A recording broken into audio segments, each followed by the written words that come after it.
We've been watching the fight. The first fight they had, and it was a hell of a fight. I was there live when it happened. I was still not with Tony. Now watching it and looking at mistakes and correcting things. I think it's going to be the same thing, but with the same results. I'm Bob Arum, and you're watching Boxing During Dinner. Fight week is finally here. Margarito and Cotto. Round two. The trash talk is done. Yep. Well, it's not done yet, actually. No more controversy. Well, it will be done on Saturday. Cotto Margarito 2. Welcome to Boxing During Dinner episode. What is this? 33, right? Yep. Holy crap, it's been 33 episodes? I'll tell you, there was a guy who wrote on our YouTube channel, he said he started watching us around episode 5, and I think the biggest compliment that we can get is that he said he feels like we get better and better with each episode. But let's be honest, last episode had a lot more to do with the stuff that we recorded than it did with anything that we put up ourselves. But yeah, a lot of really good footage, a lot of behind-the-scenes stuff that you really probably haven't seen anywhere else.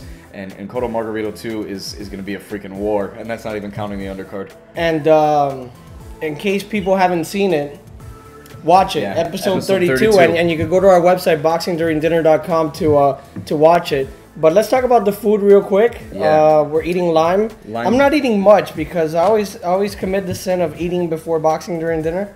And that's a sin that is unforgivable. Unforgivable, I'm telling you. But I'm having chips and some queso dip over here. And I'm willfully back on a salad diet, which doesn't really I make need sense, to go on a diet. I've gained... you guys should look back to episode 1 of Boxing During Dinner and compare my face, because people tell me that I've gotten a little... Yeah, you're not at fighting weight anymore. No, man. If I were to fight right now, I'd be a welterweight. I would get my ass kicked by Floyd Mayweather and Manny Pacquiao. Yeah, absolutely. But... let's talk fights. Let's talk fights. As you guys saw last week, we had Miguel Cotto, we had Bob Arum and Robert Garcia providing some pre-fight commentary. But this week, we will give you our commentary, at least for now, and we'll toss you some bites, because we are Boxing During Dinner, and we do interview champions and trainers and everybody of the sort. But today as we're you'll gonna see on episode 32, which we will continue to shamelessly plug throughout today's episode. We will be plugging it. Yeah. But our opinions. Everybody's been asking us who's gonna win, Cotto or Margarito, and part of the I guess like a problem with us, when we go and interview Miguel Cotto and Margarito and stuff, is making these picks and being honest about how we feel about the fight. Because, these are people we're going to continue to talk to, but I think they would appreciate our honesty. So, with that said, I think Miguel Cotto's going to win.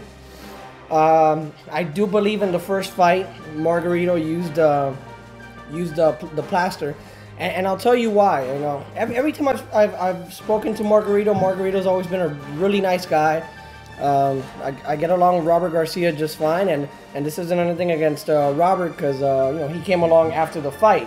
Whether Margarito knew about the plaster or not, I don't know. I've never had plaster put on my hand, so I don't know how I would feel or not. But in that first fight, I remember me never being a fan of Margarito. I never was a fan of Margarito. When Paul Williams beat him, I'm like, finally, people could stop talking about the most avoided fighter. This guy is the secret in boxing. And then he loses to Paul Williams. I'm like, all right, this could all stop now. Then he comes and destroys Cotto. I remember telling myself after that fight, wow, maybe the people are right. Maybe Antonio Margarito's the real deal. And then they find the plaster, Mosley kicks his ass, and then it all starts making a little sense. Because the way he was beating up Cotto, David, and I know you're a Miguel Cotto fan, so you were probably crying that night. He beat him up like Ivan Drago beat up Apollo Creed in that exhibition fight that killed Apollo. Rest in peace, Apollo. Oh, wait, that was a movie? Yeah, it was a movie. So how did you feel watching it that night? Because that wasn't Antonio Margarito, at least not the one I had seen previously against Paul Williams. Yeah, it was, well, as you've uncovered and everybody else probably knows, yeah, I'm a Cotto fan. So going into that fight, I thought it'd be a coronation for Cotto. And for the first 5 to 6 rounds, it really looked like it. Yes, you saw that Margarito would continue to pressure Cotto, but every time they stood and got exchanges, Cotto got the better of Margarito. So you could see that Margarito was going to continue to put on pressure, but didn't think that Cotto would break the way that he ultimately did. So yeah, it was hard to watch, especially for anybody who had these high hopes for this undefeated champion. At that point, Cotto's next fight was being discussed as Floyd Mayweather. You had 2 undefeated welterweights at that time. And to me, that was the fight to be made at 147. So yeah, it was pretty tough to watch, his undoing. With that said, remove the plaster for a moment from this picture. I think Antonio Margarito fought the best fight of his entire career that night against Miguel Cotto. I don't know what was in his hands. I think we all have our assumptions at this point, but he was relentless. For whatever reason, his chin was turned on to full steam, and nothing that Cotto threw was phasing him, and he just was, plowed all the way through, ultimately into an 11th round TKO.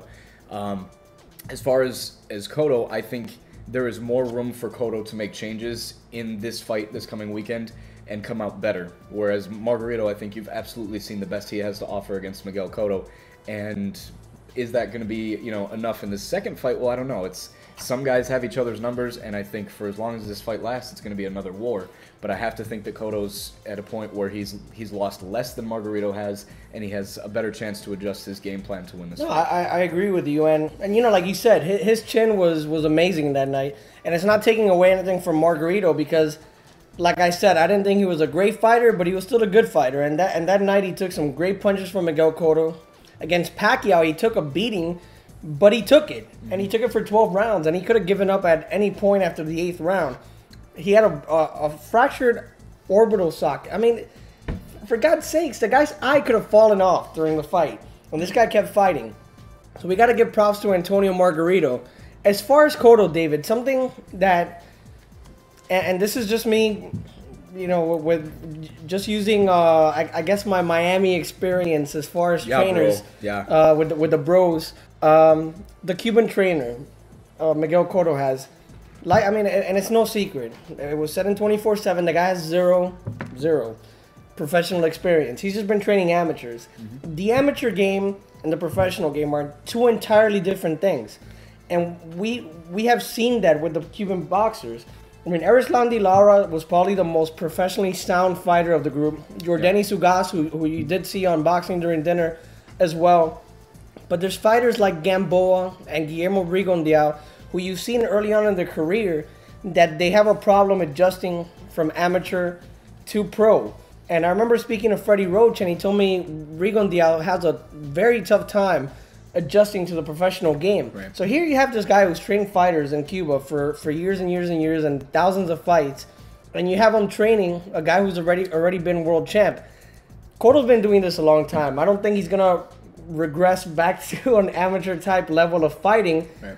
But I really don't think he brings anything to the table. I'm going to disagree to an extent, because the example you gave of the Cuban fighters, those are guys who are adjusting to a professional style and had never fought that way before. So in those situations, I agree that having a trainer like Diaz is an inhibitor to those professional fighters. But somebody like Miguel Cotto, who has been fighting professionally, who arguably trained himself for 2 of his last 4 fights when he fought Pacquiao and Clottey. He had Joe Hernandez as his trainer. I think that was his name. But I think that having a boxing coach, if you will, he's a boxing coach, not necessarily a fighting trainer, and this is something we said to Cotto in our interview in the last episode, is the logic that you want to stay in the middle of the ring. That's what we saw is, he had a problem when he got on the ropes. In the amateur style, you never see a guy fighting on the ropes. They're trying to stay in the middle of the ring, rack up punches and stuff like that. I think this is going to give Cotto maybe a little bit of an edge, but at the end of the day, these guys are the fighters that they are, and it doesn't matter who the trainer is. I think at the end of the day, maybe there's some adjustments in mid-fight, but this fight is going to be a war, regardless of who trained who. Well, we'll talk a little bit about Margarito's trainer, Robert Garcia, in a second. But first, David caught up with Cory Spinks, former welterweight and junior middleweight champion, and here's what he had to say about the Cotto Margarito fight. All right, everybody, I'm David Barry here with Boxing During Dinner. We're with former welterweight champion of the world, Cory Spinks. We know that you had your last fights at 154. Are you planning on staying at 154, and who do you want at 154 if that's where you are? I want the win of Cotto and Margarito. So, come back and give people a glimpse of the new Cory Spinks. Generated to Florida, had to, get out of St. Louis and get a better surroundings and change my life, So more dedicated to the game, back on what I do best, and that's looking good and making people miss and loving the sport of boxing. All right, so those were the words of Cory Spinks, who David caught up with. So we haven't predicted the fight yet. Yeah, no, we haven't. And this is our chance to before we go on to other things in the world of boxing. But I'm picking Cotto. I think he's gonna win by unanimous decision or maybe late round stoppage. I think Margarito, like you said, David, at this point of their careers, Cotto's in a better place. Margarito's on decline, and he's taken 2 massive beatings in a row from Mosley and Manny Pacquiao. Meanwhile, Cotto's had a couple of fights that he's won. You know, he's had to work a little hard, but he hasn't taken the punches that Margarito has. Right. I agree with that, and I'm going to call a very late round stoppage for Cotto as well. Not because he's going to knock Margarito's lights out, although I hope he does. But I tend to think that should Cotto get Margarito in a pickle, if you will, later on in the fight, that a pro New York crowd is going to possibly influence the referee into making a stoppage to protect Margarito, and kind of, yeah, I don't know. I think in other cities you might see him get the full bell like he did against Manny Pacquiao. I don't know that he'll get the same treatment in New York if Cotto's putting a beating on. But yeah, I'm going to go with Cotto in a late round stoppage. And before Spinks spoke, we were talking about trainers, David. And Robert Garcia, Margarito's trainer, to me is one of the best up-and-coming trainers in boxing. He has Antonio Margarito, and he also has Brandon Rios, who's also fighting on the card. Brandon, to me, is probably my favorite fighter to watch right now, because you know what you're going to get from him. He comes in, he throws a lot of punches, he gets hit, he's a colorful guy, funny kid. I mean, you want the kid to succeed, and Brandon's been doing good outside the ring as well. Yeah, finally, it seems to get his act together a little bit. Brandon Rios, of course, on the undercard is fighting John Murray, who is the type of fighter that they want Brandon Rios in against. He's a come forward type of guy who exchanges. The problem is Brandon Rios is better at that style in every type of way that compared to John Murray. And so it'll be fun while it lasts, but I think people are going to get a serious knockout with Rios and Murray. And a couple of weeks ago, I was in the Centro Ceremonial Otomí in Mexico, which you've seen on 24/7. It's like 10,000 feet above sea level. I was like bleeding from my nose. I was dizzy. I was having convulsions, but just wanted to feel taller to get up that high. But when I did collect my thoughts and my brain to I put it together, I got to speak to Robert Garcia about Margarito, which you can see in episode 32, and also about Brandon Rios. And here's what he had to say about Brandon. We talked about who he's gonna fight next and how he's doing inside and outside the ring. In case you didn't know, he's Brandon Rios' trainer. Brandon has been, so many guys asking for fights. Yuriorkis Gamboa, Marcos Maidana. Everybody wants to fight Brandon because they know it'll be an exciting fight. What are the fights that I guess Top Rank and Brandon are actually looking at for his next fight after the Murray fight? Well, we got to go past Murray. We can't take him light. He is a great fighter and a warrior in the ring also. But I know what I've been hearing is that Top Rank's already talking about him fighting Gamboa. If it is to happen, we'd be more than happy to take that fight. But Brandon wants to get into the ring against somebody that's going to give him 12 rounds of war. He wants the fight like Castillo, Corrales. He wants to be in there and know how it feels to be in a war. And the only person that he feels could give him the fight is Maidana. So if Top Rank and Golden Boy could work something out, Brandon would love to have that fight. And that would be a great fight. But just asking you about Gamboa, do you think he might be biting off more than he could chew? Because he's going to be coming up from 126. He's not that big a guy. He's not the hardest puncher in the world. Do you think he's just facing his first loss of his career if he faced Brandon?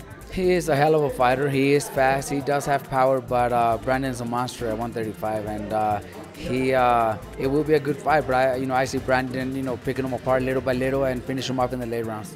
So that was Robert Garcia talking about Brandon Rios, and David said he expects a brutal knockout. I expect a brutal knockout. Would you rather see him against Gamboa, David, or against the guy that Garcia mentioned Rios really wants to fight, Marcos Maidana?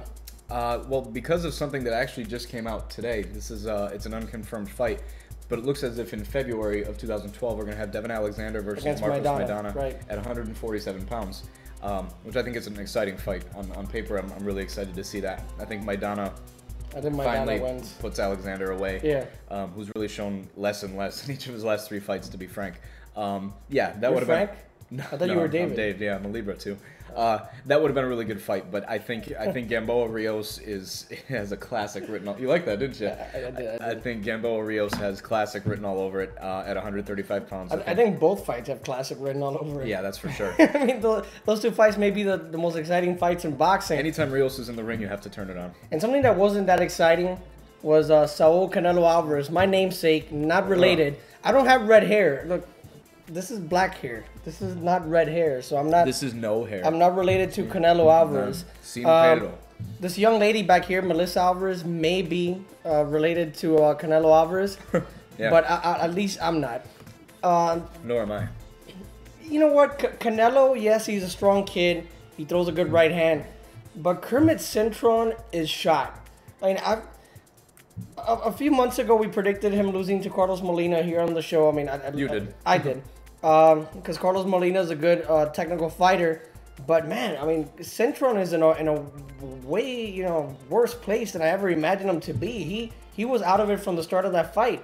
From the time the bell rang and I saw Kermit Cintron, I told myself, you know what? He has no chance of winning this fight. Yeah, he looked lost. He looked off balance when he threw punches. He looked confused at times. He just really didn't look like he wanted to be there. And something I put on our Facebook page is that I think either of us could have gotten in the ring that night and beaten Kermit Cintron. He just did not look like he belonged there. Does this show us anything about Alvarez that we didn't already know? No, unfortunately. They need to put him in with a live after the fight, he said he wants to fight Floyd Mayweather in May. If the Pacquiao fight does not get made, I can see that fight happening. God, I hope not. Because De La Hoya has him. 2, he's a Mexican, and it's on Cinco de Mayo weekend. And the third one, David, this wouldn't affect Canelo's career at all. Because if he comes in and he loses, the excuse is he's 21 years old. Right. He wasn't ready for that type of challenge. He was fighting the best fighter in the world. If he comes in and gives a good showing and still loses, hey, he gains something. He has nothing to lose in that fight. But that 21-year-old excuse, and he does have 40 fights already. Yeah. You got to stop using the age as an excuse. Second, I mean, Wilfred Benitez was 17 years old when he became world champion. And he wasn't fighting Kermit Cintron. He was fighting Sugar Ray Leonard and Roberto Duran and Tommy Hearns and the rest of them. So, the excuses have to stop for Canelo Alvarez. He needs to step it up. If it's not Mayweather, fight somebody else. Lara, Kirkland, or somebody along that level. And it's not his fault. It's on the promoter. But there's 154-pound is a stacked division. There is no shortage of people to fight Canelo, and I hope that Golden Boy does him a favor and puts him in with some live bodies, because by all sights, Canelo wants the fights. So let's give it to him. So yeah, David, this Saturday, Cotto Margarito. It's a crossroads fight. Whoever loses, it should be one of those like loser goes home matches, like in wrestling, loser retires matches, because they're both at the end of their career. They're not going to contend against a Mayweather or Pacquiao, but it's still an exciting fight. They're still two relevant fighters, and they have true hatred for each other. Yeah. I talked to both of them, and they don't like each other. No, and to have Cotto this fired up is unique in and of itself. An angry Miguel Cotto is a Miguel Cotto I'm interested to see, not just because I'm a fan. So go to boxingduringdinner.com. Yes, our website is up in case you didn't watch last week's episode.